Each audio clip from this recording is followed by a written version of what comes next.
Eu pedi a ele, chefe, estou a pedir, mesmo tirar a trelagem desse carro, fica com trelagem com as pessoas, esses 14 pessoas. Eu vou levar uma pessoa para me ajudar a sair com aquela pessoa para o hospital. A polícia da República de Moçambique teria sido negligente e por causa da sua negligência, uma pessoa morreu nas mãos da polícia. E o mais caricato, ao invés de as instituições superiores punirem os polícias negligentes, o que fizeram? Pegaram no cidadão que esteve com aquele que morreu e colocaram-no nas celas. Esta coisa é tão injusta, mas tão injusta, de tal forma que eu tenho que falar deste assunto com vista que você possa compreender e fazer com que, da próxima caso isto aconteça consigo, você saiba dizer na cara do polícia: o correto a se fazer com as leis injustas é violando elas. Violar a lei na cara daquele cidadão que tiver se feito desperto. Clica nesse like, inscreva-se, ativa o sino de notificações, porque este vídeo aqui visa salvar vidas. Com as vendas.co.mz, comprar e vender tornou-se prático. Baixe o aplicativo na Apple Store ou Play Store e veja a mágica acontecer. Temos tudo o que você precisa e um espaço ideal para vender qualquer coisa. Mais vendas.co.mz, links na descrição. Há cerca de 3 semanas,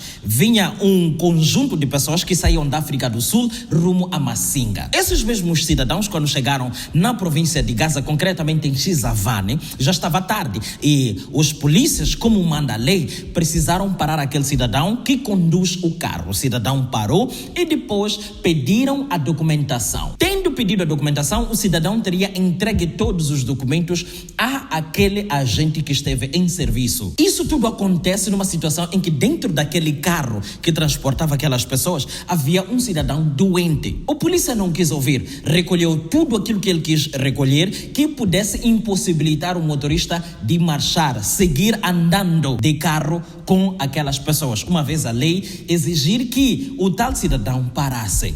Só que momentos depois, aquele doente ali começou a passar mal e o motorista teria ido exigir documentos para que ele seguisse marcha ao hospital, com vista a que aquele cidadão ali fosse atendido no balcão dos primeiros socorros. O agente em serviço em questão, que o tal agente não foi identificado, ou os agentes não foram identificados, até aqui pelo menos, não quiseram dar ouvidos. Aquele cidadão teria gritado: eu quero ir, até que infelizmente veio a perder a vida aquele que era passageiro doente, virou óbito nas mãos de todo mundo, mãos do motorista, do cobrador, dos passageiros e inclusive da própria polícia. Segundo a matéria da televisão Sucesso, divulgada há cerca de 3 semanas atrás, quando a polícia se apercebeu que já havia morrido aquele cidadão, volvidas umas cerca de 8 horas, a polícia disse: ok, você já pode ir. Morreu alguém, não queremos assumir a responsabilidade disto, agora siga em frente, irmão, vá com Deus e vá pela sombra. O cidadão teria dito: não, eu não vou, por quê? Porque eu cheguei a tempo de ser parado, e não só, quando eu notei que as coisas não estavam nices aqui, eu pedi a tempo de chegar pelo menos a uma unidade sanitária, para que aquele cidadão ali fosse atendido, e vocês negaram. Sabe o que aconteceu? O que aconteceu é que, ao invés de se entender que os polícias foram negligentes e se responsabilizar aos polícias, prenderam aquele condutor ali por exposição de cadáver. É o que eles disseram. Vamos lá entender uma coisa. Dizem que estão a lhe prender até que se encontre o culpado. Vamos lá entender uma coisa. Os que estudam direito devem concordar comigo. Vamos lá. Existe um cidadão que está cansado da vida. É um exemplo este. O cidadão está cansado da vida, certo? Ele toma combustível, o mais inflamável o possível, e depois coloca-se cá fora, ok? Entorna no seu corpo todo. E depois vai pegar no isqueiro. De quando ele pega o isqueiro até 30 segundos depois, ele vai se incendiar e vai morrer, certo? Porque ele vai incendiar a parte interna e externa. Consegue compreender? Juntos, vamos. Do outro lado, existe um cidadão que tem uma arma. Ele aponta naquele cidadão que já vai se matar. Consegue compreender? Quando ele pega no isqueiro para acender, quando ele abre o isqueiro assim e a chama levanta, aquele cidadão dá um tiro, já com o isqueiro aqui perto, aqui para poder incendiar. E ele morre pelo tiro e não pelo isqueiro. De quem é que é a culpa aí? Pode ser a sua pergunta. Quem é o criminoso aí? Por que eu faço esta pergunta? Faço esta pergunta porque aquele já ia se matar, já ia morrer de qualquer forma. E que aquele pode ter prestado algum tipo de ajuda. Aquele cidadão que dispara o tiro, aquele cidadão responde por homicídio. Consegue compreender? Por quê? Porque não existe nenhuma garantia de que aquele cidadão em específico que fosse se acender, fosse morrer daquela forma, naquelas condições, ou que exatamente naquele ato ele fosse perder a vida. Consegue compreender? Então, a culpa é tua que deste tiro naquele cidadão. Tu é que vais responder por homicídio. Consegues entender? Então, nós estamos aqui diante de uma situação similar, onde o cidadão, eventualmente, ao longo da viagem, pudesse se dar com essa situação de alguém morrer durante o trajeto. Mas não há certeza absoluta de que aquele cidadão fosse morrer nas mãos daquele. Porque provavelmente aquele cidadão fosse se aperceber que, não, este meu irmão aqui está doente, eu devo conduzir-lhe ao hospital, eu devo conduzir-lhe a um centro médico. E que lá ele pudesse recuperar e voltar à vida. Então, estes polícias praticamente fizeram o papel daquele atirador. Eles condicionaram, fizeram de tudo para que este cidadão aqui não seguisse vivo. Entende? E agora estão a encarcerar uma pessoa inocente. Então, basicamente, uma vez nós estarmos numa nação onde polícias dependem de refrescos, subornos aqui, subornos ali e tal, é preciso que alguma coisa seja feita. E o mais engraçado é que a mídia ainda não disse nada se estes polícias aqui foram responsabilizados ou não.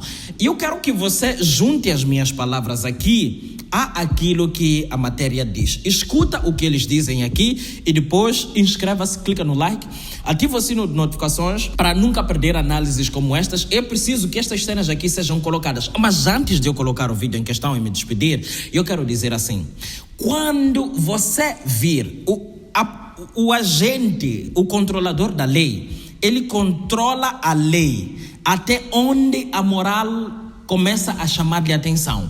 Quando ele começa a cumprir de uma forma imoral, o correto a entender nesse momento é que a lei já está a começar a ser injusta, está a ser aplicada acima dos limites estabelecidos e que está a prejudicar alguém. Então torna-se automaticamente uma lei injusta. E o correto a se fazer com uma lei injusta é violando essa tal lei. Prefira ir sentar em uma situação de perigo como esta aqui, prefira ir sentar em tribunal para resolver o problema, tendo salvo uma vida. Não interessa, faça de tudo para poder faça de tudo para poder provar com A mais B que estas coisas estão injustas e viole as leis. Viole. As leis injustas devem ser violadas. Sim, eu defendo essa cena. Violem todas as leis injustas. Então, eu vou deixar o vídeo em questão aqui e parabéns, TV Sucesso, pelo job. Vocês estão a fazer um trabalho excelente. Vou deixar o vídeo aqui com vista que você possa compreender o que realmente houve. Inscreva-se, ativa o sino de notificações e até breve. Fui. A suposta negligência grosseira de agentes da PRM afetos no posto de controle de Chisavane, no distrito de Majacasa, em Gaza, leva à morte de um doente terminal que seguia a viagem de África do Sul a Massinga, na província de Inhambane. Nos contornos do drama, consta que o finado, em últimas agonias, ainda tentou implorar por volta das 21 horas aos agentes em serviço a sua rápida transferência ao hospital mais próximo. Entretanto, foi de balde de água fria e fatalidade não tardou quando, por volta das 4 horas, perdeu a vida. 21h20, chegamos a Savana. Nos mandaram dormir. Não neguei nada. Me mandaram parar, pediram a carta, lhe dei a carta. Eu pedi a ele: chefe, estou a pedir, mesmo tirar a trelagem desse carro, fica com trelagem com as pessoas, esses 14 pessoas. Eu vou levar uma pessoa para me ajudar, sair com aquela pessoa para o hospital. Ele disse que não vai estar isso aí. Eu que estou ali, o que vai acontecer, tudo vai estar na parte da polícia. A polícia, apercebendo-se do óbito no local, ordenou a marcha da viatura, devolvendo a carta de condução ao motorista.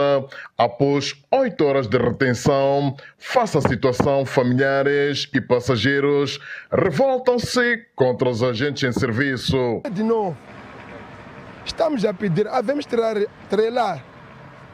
Mesmo entrar uma polícia agora nos perseguir do vosso carro, até o hospital, deixarmos a pessoa esperando de 5 horas. Não quiseram falar conosco. O que aconteceu?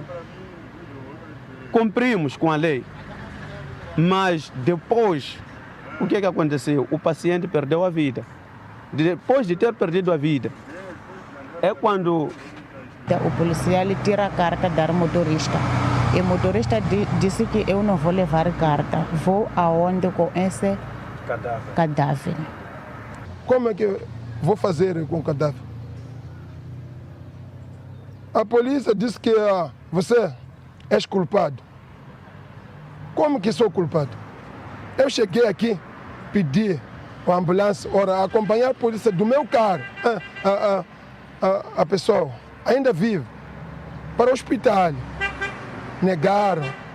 Entretanto, o chefe de Relações Públicas da PRM em Gaza, Carlos Macuacua, desdramatiza o caso e diz que seguem trabalhos para aferir a culpabilidade dos agentes em serviço. Sim, podemos admitir a hipótese de alguma negligência. Quando é assim, as responsabilidades poderão recair sobre algumas pessoas. Esta é uma organização em que trabalha, quando os seus agentes trabalham fora da norma e da ética, não deixa isso barato. Estranhamente, no lugar de se punir os polícias negligentes, segue detido o motorista no distrito de Manjacaze, acusado de exposição de cadáver. A ver, vamos, a investigação da TV Sucesso segue atenta ao caso.